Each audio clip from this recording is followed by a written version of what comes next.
Press record. It let me record. All right.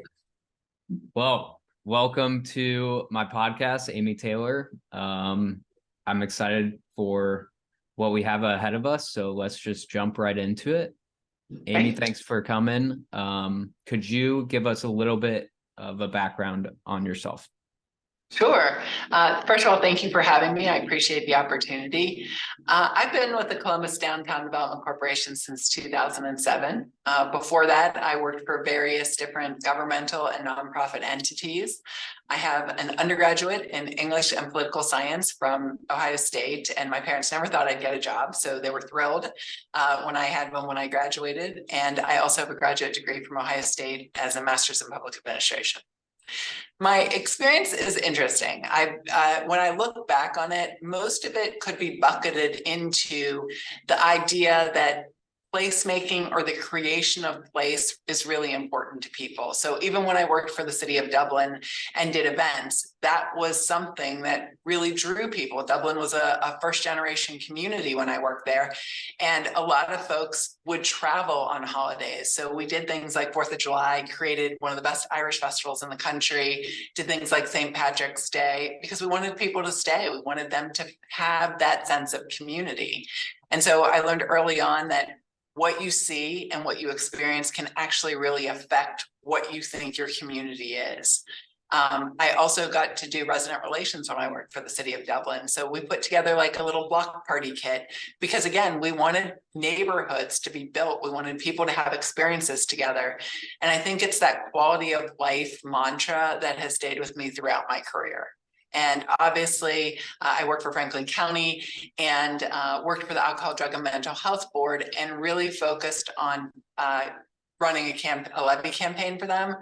And that was near and dear to my heart. I really believe in mental health parity along with physical health.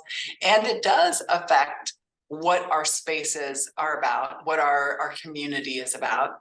And then I've been with the Columbus Downtown Development Corporation since 2007. And of course, that's a huge passion of mine, that downtown is really for everyone, that it's that intersection of where we can all come together regardless of where in the region you may live or work. And it's where everybody should feel welcome. And so I've had the privilege, while I've been at the Columbus Downtown Development Corporation for 16 years, it's felt like 5 or 6 different jobs because we keep evolving how we believe downtown can get better.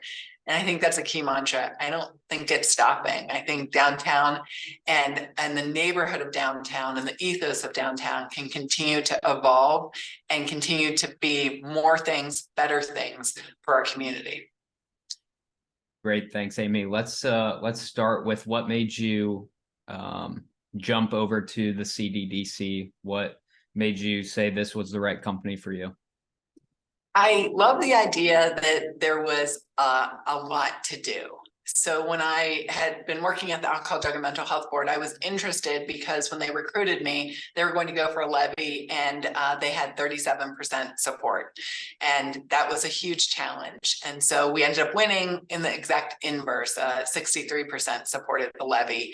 And after that, I was looking for a new challenge. And I really believe that downtown is the barometer of which a community is judged, not just our community, but all communities. When I like to travel, I want to go see what their downtown is about, whether I travel to small towns or big cities. And so it should be the best of us. It should represent the best of us. And when I came over in 2007, we were on that idea, but there was so much work to be done. And because they said the adage is the worst enemy of great isn't terrible. When things are terrible, when there's a lot of challenges in place, when there's a long runway to go, people are willing to make the decisions and make the investments to see that change happening. And I think that's where we were in 2007 downtown. There was the political will to make things happen. And now there needed to be the executing governing body to really actually take that vision and make it a reality. And that's what was exciting for me. There was elected leadership in Mayor Coleman, in the Franklin County Commissioners at the time, in City Council that believed in downtown and believed that there was it was the time to change. And there was a board at CDC, which is that private nonprofit, that really felt that the time had come to start acting on some of that really important rhetoric. So I felt like I got in at a great time, the ground level, and have, like I said, it feels like 6 different jobs because there's always something new to do, and it's a different level of project management. Gotcha. So through all of those different jobs that you've had or felt like you've had, and all the different things that the CDDC is involved in, could you boil down what the CDDC does for the audience, just in a few sentences? Absolutely. We're a nonprofit development corporation, and that may sound a bit like an oxymoron, but really we're here to work very closely with our city partners to create the downtown that we all want. A lot of times what we do is we come in and create a market so that the private developers can really make that pro forma and make it work. A lot of our work has focused in on creating the public spaces that will galvanize and catalyze private development. So we took an antiquated and anachronistic mall called City Center. We tore it down, created Columbus Commons, and created development pads to work with our private development partners. We worked with our city partners to build the Scioto Mile, which is a city park, and really reinvigorate the riverfront. We went across the river to the peninsula. We did a lot of public work. Dorian Green, which was a parking lot. We created a parking garage underneath and a park above. It's a city park. We built the National Veterans Memorial and Museum, and we made key upgrades to COSI before we dove in and worked with private partners to create the peninsula, which is a great new development. Phase 1 is wrapping up, and we're looking forward to phase 2. So we look at key things downtown and we say, what is the right time to do it? Now, we don't do that on our own. We do a strategic plan. We go out to the community and we say, what do you want your downtown to be? What is the future of downtown in your eyes? And a lot of the projects I referenced, Columbus Commons, Scioto Mile, the Peninsula, they came from the 2010 strategic plan. A lot of the projects I'm working on right now, they came from the plan that we just released last October. And one of the key projects that I'm really excited about is Toberry Park Crossing. So again, we partnered with the city and we are building workforce housing downtown across from an amazing downtown park called Toberry Park. And it's about 100 units, and it is going to start at 60% of the area median income, which means if you're a single person making $35,000, you can live in this premier housing. And one of the reasons that we wanted to do that is we heard from the community that more people need to take advantage of downtown's prosperity. And this is one of the ways that we're looking at doing that. Not the only, but one of the ways. Gotcha. Thank you for that. And so essentially you are the CDDC. Let's say downtown Columbus says, hey, our people want this old building or field or lot that isn't currently used to the best of its ability. And instead of relying on the private market to do it, maybe it's too risky for the private market. The CDDC will come in and at least get it to a point where the private market can take over, essentially. Yeah, no, that's a really good question and a good point. We less focus on individual parcels. As you can imagine, if we said we want to do something in this parcel, all of a sudden we probably couldn't afford to buy that parcel. So what we try to get from the community is the big picture, broad strokes.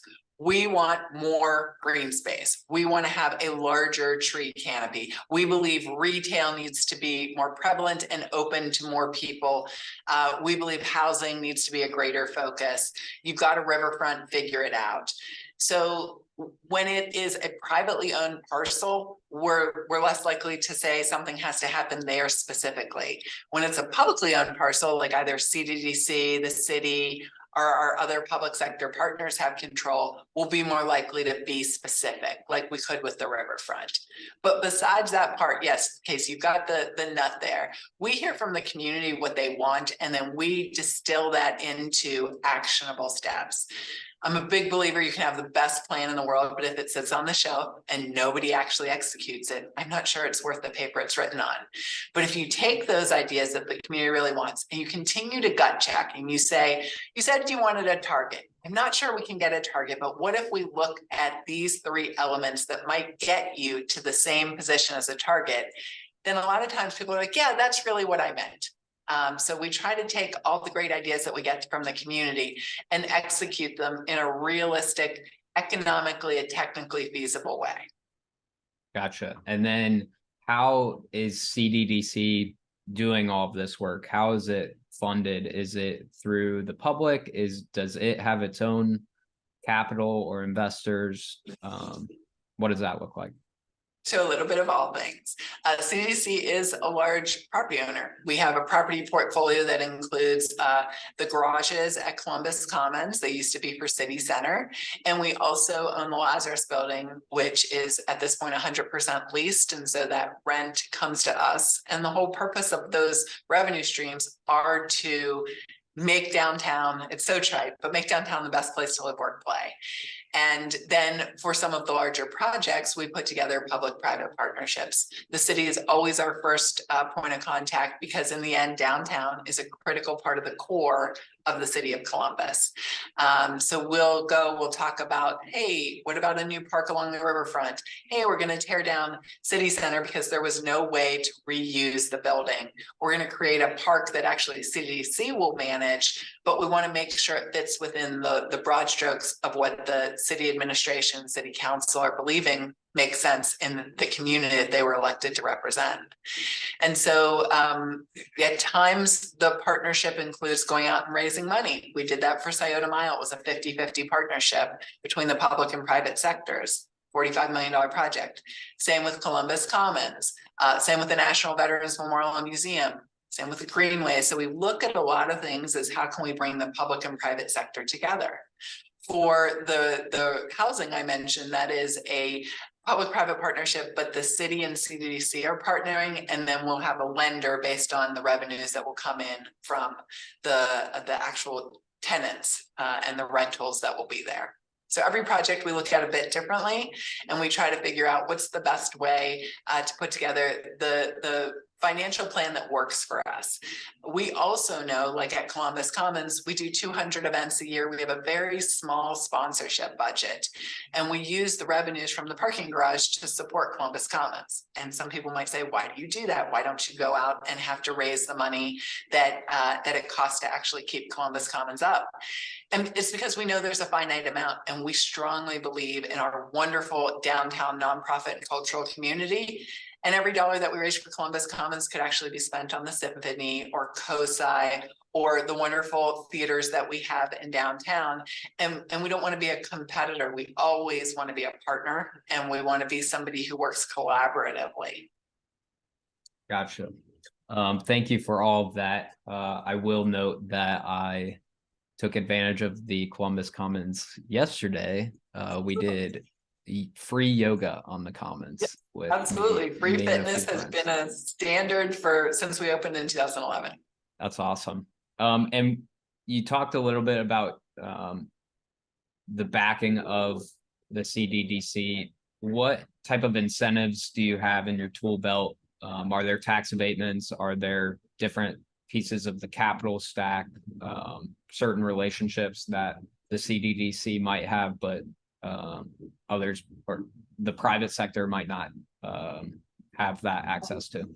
One thing, and I think this is true for all organizations like ours, regardless of what they call themselves, usually incentives are completely vested within the governmental entity. So CDDC in the first strategic plan came up with some of the suggestions, and then the city incorporated those suggestions. And that is, there's a 15-year, 100% real estate tax abatement within the borders of downtown.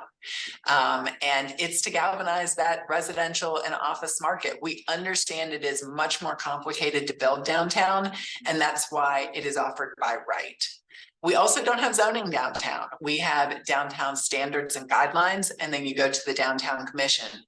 But the reason that we don't is that the lending market is really going to set the terms. How you're going to get a lender to come to the table and how you're going to put together equity in the capital stack. They're going to make the decisions that you need parking. They're going to say that you need to be denser because the land price is higher than it would be out in a green field. And so we didn't want to slow down development. We believe time is money, and the city executed the suggestions that the CDC board and its partners came up with. And I think it's been a real model for the rest of the country. The Downtown Commission is both I think appropriate in its review, while also understanding that there are challenges to downtown and they need to look and be flexible. Everybody on that commission, which is appointed by the city, they're all downtown advocates. They believe that a strong downtown helps not only the city neighborhoods, but helps the entire region. So they're looking at ways to get to yes. They're also trying to protect what we see and understanding that placemaking and the materiality and signage and all of those things can help define the place that a downtown actually can look and feel for the rest of the community. That's great. All right, next question will be, you have had a lot of jobs and I'm sure you love that every job or project is different, but do you have a favorite project that the CDDC? It's probably whatever the most recent one is, but it is. I think I like them all for different reasons. I think there was a real there was a lot of pressure when we decided to tear down City Center and create Columbus Commons. And I think the interesting part of that was that it was City Center lived as an emotion in people's minds much more than it lived in any reality as a parcel. So when we decided, we'd looked at 10 options to keep the building and none of them worked. It was really not built to be anything other than large scale mall retail. It was built in the late 80s, bad time for architecture. And a lot of people wanted it to be what it was when it opened instead of what it was when it closed. And they were fighting that emotion. And I think it took the community a few years to embrace Columbus Commons. But I'm really proud that we had not just a board and a staff, but an elected leadership at the time that was willing to take that hit.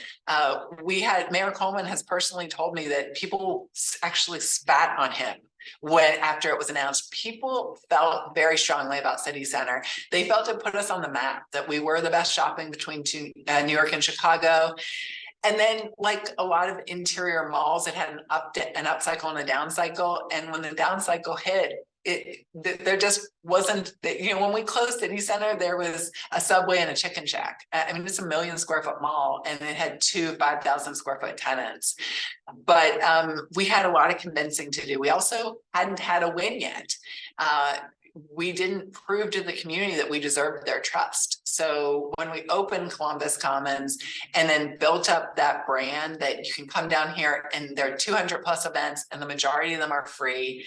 And there is that great community feel to it. I think by the time we did other projects that I thought should have been more controversial, we didn't have the controversy because I think people believed what we said. And so in some ways, Columbus Commons will always have a very special place in my heart because of that. But I'm really excited about the peninsula because it's a combination of the greenways and us moving west. It's a combination and sort of the culmination of what we looked at when we did the Veterans Memorial, when we worked on Dorian Green with our city partners. And so it's all of that together that needed to occur before we could do the private part, which is the residential hotel and residential hotel office and then retail. But the cool part is I was just walking there yesterday, walking to the Junta Hotel, and there was nothing. It wasn't like an infill. It wasn't, we took advantage and sort of were able to do something in the midst of other things. There was nothing. And it's just really cool to see what it is now and to know what the future is going to bring. Speaking of the Peninsula project, I'm curious what your greatest difficulty has been, or maybe not yours, but the CDDC's biggest difficulty in a project of that size and just so many different stakeholders. Could you talk about that a little bit? Yeah, you hit the nail on the head. I think when we look at things like Columbus Commons or Scioto Mile, those civic asset projects, you have stakeholders in the sense that the community, we had to watch us tear up the riverfront for 2 years, and the lipstick, which is what everyone sees, happens in the last 3 months. So they had to believe that for 21 months, the fact that it looked so bad that it was going to be pulled together nicely and neatly. So that's a different kind of stakeholder. I think when you're building a mixed use development, you're working with top tier developers. They are best in class, but everybody is focused on what they really need. And our role is bringing everybody together and getting that consensus without it being like a camel, which is a horse built by committee. So you're sitting there with 3 top tier developers. You're sitting there with our partners at the city. We had to create a new community authority to build some of the infrastructure. We've got things like COSI and the National Veterans Memorial Museum who are very interested in what's going to be in their backyard. And then we've got an amazing, emerging, growing Franklinton neighborhood on the other side of the railroad tracks. And they're just as interested because in some ways, they're equidistant from the peninsula as the core of downtown. And so I think the challenge was making sure A, everybody felt heard, and making sure that B, we were still sticking to a schedule and we were still getting really realistic goals accomplished. And then of course, COVID came. So we were in the middle of negotiating all this finalizing negotiations, looking at parking deals, looking at stormwater, looking at how we're going to handle sanitary versus stormwater sewers in an NCA funded street. And then we have COVID, and we still needed people to stick to the plan. And I think that was the added challenge. We had amazing developers, and they signed for the conveyance of the land in September 2020. And if we can all go back to that moment in time, they were that bullish on downtown. They believed in the peninsula, they believed in the city of Columbus, and they believed in the CDC to do that, and so did their lenders. So when we went through that tough time in COVID, and people would say, why do you still believe that downtown's going to come back? I always thought of that. It was that their lenders and their whole job is to say no, and they said yes. And that told me that there's something special to downtown Columbus. There's something special to the people that we were working with, and there's something really bright in the future. And I think, doing a hotel in the middle of COVID was very difficult for Rockbridge, but they understood if we got on the other side of it, they were going to have a jewel when everybody wanted to travel. And that's exactly what they're seeing. I think when you look at the office, best views back to the central business district. That's what the peninsula brings. And the residential, they have some of the best amenities in the community. And they're taking advantage of the fact that we are growing. We're like the fastest growing city in the Midwest. We're the only growing city in the state of Ohio. And they're ready to take advantage of all that and to be ready for the population that's really there. That's a great segue into my next question. So leaning away from CDDC and talking more about downtown Columbus, there's a lot going on in Columbus right now, with Intel, with office, everybody questioning office, with there's just a lot of different factors.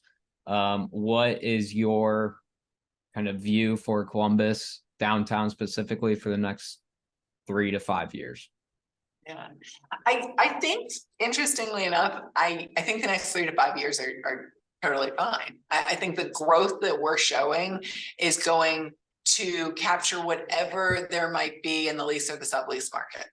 I think it's the 0 to 3 years that the focus needs to be put on. And I think the good news is we're continuing to see people want to have some level of office. Excuse me. I work in a green building, and so sometimes my lights go off.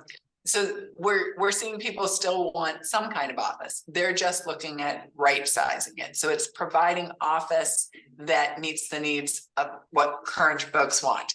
And I think that's where the reconfiguration of the antiquated and anachronistic towers that exist downtown, that were built in the 60s and 70s, that have not been upgraded, that do not have open or balcony spaces, that don't have the floor plates that we can create on the peninsula or in Astor Park or in other parts of downtown when you do a new build.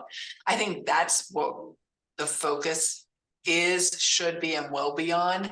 And it's figuring out what's the right use for them. And of course, we're leaning into residential. We know that we are not building enough residential as a community, as a region. Downtown is uniquely situated to try and do that because we aren't trying to build utilities, they're here. The city has done an amazing job of keeping up with the utility needs in downtown. And so that means we're development ready. We're not having to wait the 18 months to do that work. So what we do need to do is figure out a key issue, which is parking. We also need to figure out the difference between what the requirements are for office and what we would look at to require with code for residential. And so I think those are the things that we heard from the community. I mean, the best part about my job is I do nothing alone. Nobody in the team does anything alone. We are driven by what the community is telling us to do. And they're saying, lean into residential. I think we know people want a place to live, and what do they say? A home is just where a job goes at night. So all these jobs that we're creating as a community, we believe downtown is and should continue to be well suited for a lot of people who are going to look for a different lifestyle and a different place to live than a suburban area. So whether it's Honda, whether it's Intel, I think downtown has got to be part of that metric and part of that calculus. And it's our job at CDC, and it's our job to work with our city partners to make sure that we are taking advantage of every opportunity to make sure we're ready. Now, the second part of that is, how do we make people who might feel left behind, that let them know that downtown is here for them? That's where we're going to look at more affordability to our housing. It's also where we're trying to say, some of the redlining didn't just occur in housing. It also at least had trickle-down effects for retail leases, for office leases.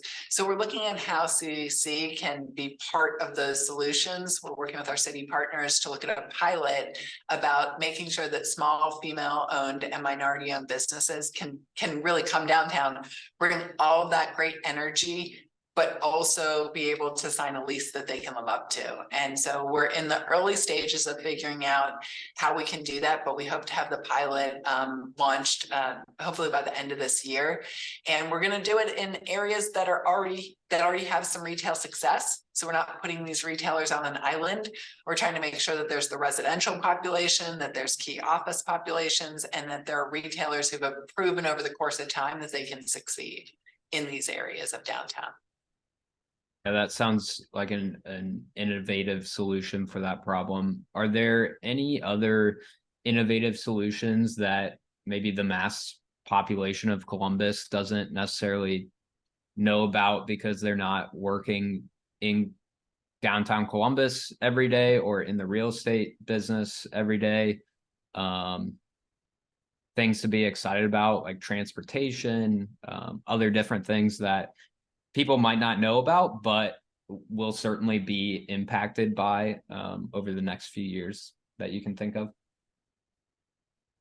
The wide streets in downtown were really planned in a different era. And so we want to make sure in this post-COVID era that we're using those rights of ways to the best possible use. So we're participating with our city partners in CODA on a mobility study to try and figure out, maybe we in downtown can lead the way in not just being about car traffic, but about mobility. So that could be cars and vehicles, that can be low stress bike lanes, that can be making sure the pedestrian experience is great. And that of course can be transit. CODA is continuing to build out their Link Us program, which looks at bus rapid transit, which I know a lot of people say it's just buses, but it's not. It is a situation that mimics light rail without having to build the rail. So it provides us the ability to be nimble, knowing that the growth patterns of the city are still developing. I mean, we're still changing where we would need this to go. So why would we put something in the ground? Why not make it as fluid as possible? And so they're building that out. And I think that's going to be a real game changer. When we've talked to our colleagues across the country, transit-oriented development has allowed capital to come in from outside of the community. I think we're still an equity, friends, and family community. And transit, I think, allows people to know, if I invest here, someone has already said that's where the transit's going to be. We're going to make a different kind of investment as a community. So then outside capital feels like they can make that investment. Yeah, that's an interesting point. I've also heard some ridiculous stat like your investment on a piece of real estate that's on a subway line or any other mass transit thing is some large return. I'm not sure what the actual number is, Yeah. but No, I think you're fair. It's the return, and it's a return that seems to be systemic rather than, oh, yes, you get a return if you're in New York and you've got 8 million people. It seems to be pretty convincing in cities like Columbus. And I think that's the important part. I think it's going to be a sea change because I think we are a Midwestern city and there's a lot of car-centric focus. But if we really do get the goal, which the community set, which is 40,000 residents by 2040, we're going to need to look at different forms of transit. We cannot continue to build parking garages to get ourselves out of that. So it's figuring out in the meantime how we build enough parking and then provide opportunities for additional transit or mobility uses to be populated here. And I'm just such a fan of that low stress bike network, which just means there's a barrier between the bicyclist and the car. And I'm a really big fan of making a public realm that is inviting, that people are willing to walk.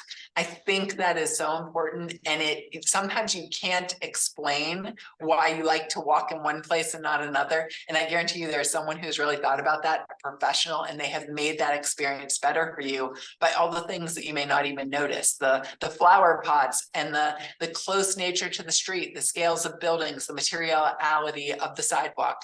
And so those are the things that we're looking to really upgrade, to prioritize in the next 10 years. gotcha. All right, so next question, still on transportation because I love talking about transportation, but relating to the public-private partnerships, can you talk a little bit about on these large scale projects like transportation or affordable housing or things that communities are very passionate about? Can you talk to how difficult it is to bring one solution together because there are so many different, like if Columbus had some large transportation system, it wouldn't just be the CDDC and Columbus and Coda. Right. It would have to be so many different municipalities, so many different stakeholders. Can you talk a little bit about some of the public-private partnership like practices that we wouldn't necessarily know about? Sure. So it's a really good question. I think that as we've continued to grow as a region, the region has had a lot more say in how we're going to move forward. And that's how it should be. No center should say how everything works. What downtown is, it can't be the solution to anything like transit, any regional issue like transit or affordable housing. Downtown needs to have a role in that, because I think it can be a hub and it can be a way that we look at it. Certainly, like I said, downtown can help with density. We are going to be obviously more dense than anywhere else. We don't have zoning to go through, but it's more expensive to build here. So what's the role that downtown should play with affordable housing? Understanding that in order to have affordable housing, we need to just have more housing. And so downtown has that role, but I think the community comes together. The city of Columbus really leads it. So does Morpsey when you're talking about affordable housing. And I think the challenge is all the other communities, whether they're other municipalities, whether they're neighborhoods within the city of Columbus, or whether they're townships, they have their own thoughts on what to do. And I never try to deny that progress is painful, because it is. It's a growth pattern, and growth patterns and growth mindsets take time. They don't happen overnight. The problem didn't happen overnight, so the solution won't. What I think I'm proud of this region for is that we're dealing with it before the crisis point. We may be close to it, but we're not at that crisis point. And that's the important thing. I think our collegial cities, our competitive set, several of them couldn't figure out that solution until the crisis came, and we're trying to work really hard to figure out solutions. There's no silver bullet. There are multiple solutions to try and make sure that we don't hit that crisis point. And my job is to say downtown needs to be part of that solution. It is equally my job to say downtown can't be counted on to be the only solution. So how do we have downtown have the appropriate level role and continue to have a seat at the table and be that leader that the city of Columbus needs us to be? I think when you look at transit, it is the same, a little bit different, because I think for a long time we've looked at transit as downtown being the wheel and there being a lot of spokes out, or I'm sorry, being the hub and there being spokes out when we look at the wheel analogy. And I think that might work. I think that Dakota's doing some interesting things at looking at micro mobility. Like, is it, given the advent of Lyft and Uber and small individualized car service, are there lines that in which micromobility is more important, is a better solution than doing large scale transit? And I think they're looking at that. I think we're at an interesting point. I have heard the statistic that kids being born now will actually may not get their driver's license. Now I can't imagine that, because a driver's That'd be license, a dream come true of mine. there you go. Well, maybe you're going to lead the way. I love driving because it's a freedom, but I know that there are a lot of folks that look at it differently. And the more walkable we create, at least in downtown, the better we're going to be. Now, as you well know, concepts of downtown, I'm not going to call them mini downtowns, but concepts of downtown have been popping up. Certainly Bridge Park is a great example. It's happening in New Albany, it's happening in Upper Arlington, because I think all the suburban communities are saying there's a portion of the population that want that density, that want the live, work, play, that want the quality of life issues that you can get by having a walkable community. I think the interesting part is how far are we going to move towards that? And the work from home, return to office question, I think will play a role in that, at least in the short term. Gotcha. That's a great answer. We are. But can I ask you a question? Yes, but I'm going to send the new link to a different Zoom video. Okay. All right. Yes, you can ask me any question. I'm an open book. Fire away. Well, why is it your dream to be, I guess, a more of a carless culture? Being able to move close or move efficiently, safely, brings a lot of quality to life, whether it's economic success for a city or more interaction with people, or less car accidents. I saw a car accident 2 days ago. Wow. So it's very passionate about lowering the requirement for parking spaces for housing. But if you're in Columbus, you obviously need a car. I mean, my car broke down this morning and I couldn't do a single thing until I fixed it. All right, going on to my question, and one of the last questions I have for you, because we're quickly running out of time. You are very educated. You know a lot of people. You've seen a lot of things.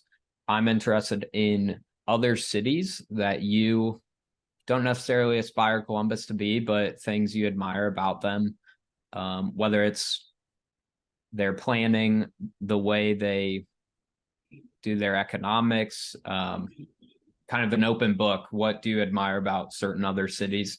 And specifically, if you could mention something about Austin, because I think a lot of people say Columbus is like, there's a lot of similarities with Austin, Texas, obviously at different timelines. But that's my question. Love New York and DC. I think that they are walkable and I think that they are transit friendly. I think both of them have really leaned into the public space, and that I think is the one thing that I feel like is under a control, if that's even a possible statement. I don't know how to control the private market, and there are things that work and don't work, and COVID changed a lot of the things that I think I could say I thought I knew. But I think the one thing that has lasted from before COVID and after COVID is investing in good public spaces is always valuable. And I think New York continues to iterate and figure that out in ways that they can be a leader for the rest of the country. And we don't have to do the same things as New York, right? I mean, they had Barry Diller provided $200 million to create a 2-acre park that they basically are reclaiming from the river. It's on Flints. And so they built out into the river. They didn't just reclaim the banks like we did here, but that's because they're New York, and 2 acres is 2 acres. But I love the innovation that they bring to their public spaces. I love DC that they make it about a lot of complementary things. I never say free because we're all paying for it with tax dollars, but I like the idea that you can go to DC and anybody can go through those museums for free at the Smithsonian, US Holocaust Museum, and you can see a lot of amazing works of art, a lot of amazing exhibit and storytelling, and we can all sort of partake in that. And I think that's a great way to look at equity and the agenda. Public spaces are a great way to look at an equity agenda. So those are two. I think Nashville has done some really interesting things. I'd equate them in some ways to Austin, that they have, one thing they really leaned into was what they were known for. Austin with live music and Nashville with country music. And there was a time period with Nashville in which they sort of pushed that aside. They Heisman their country music history. And I think when they started embracing it, they really became successful because they embraced what was authentic and what differentiated them. I think both Austin and Nashville have a lot of success stories that we can learn from. Live music that doesn't have to hold 6,000 people. Those live music venues, the fact that you can layer on experiences, the fact that if you put things in a row, they don't have to compete. They can actually be really complementary. I think the challenge that they're both facing is products of the success. And some of that is traffic and some of it is housing and being priced out. And I think those are challenges that we are trying to get ahead of in Columbus. And I'm really hoping we've got lots of great people thinking about solutions and trying to figure out solutions to them. And I think one of the things is we can see Austin and Nashville as a future if we don't. And so that's what I would say. I love them both. They do have different climate, and I think it's we absolutely have to consider that as sort of a third thing that we have to think about. There's state capitals and there's the universities with Vanderbilt and UT, but they do have different climate. For pro and con, we have to I guess at least accept that and try to figure out. I always think we're always looking for more things to keep our winters exciting. And so sometimes I like to look at colder weather climates and how they do that.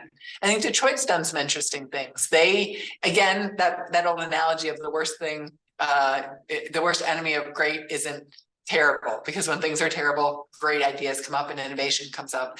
And Dan Gilbert's company, Bedrock, came and really made a significant change, innovative process. Look at the public-private process, or in some ways, the private doing what the public traditionally had done and really making a change for the residents of Detroit. And what do they say? I was a fan of Detroit before it was cool. They're getting that cool buzz back. Downtown Detroit was actually my first date with Adrian. So cool. Yeah, it's a pretty spot. Yeah, have you been to the Belton?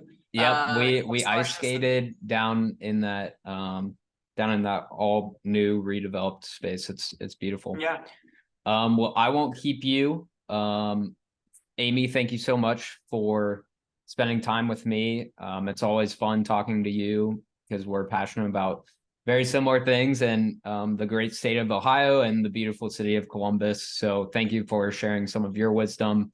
I'll leave a question to you. If you have any last words for the audience, words of wisdom or things to be excited about for Columbus, I'll just leave it up to you.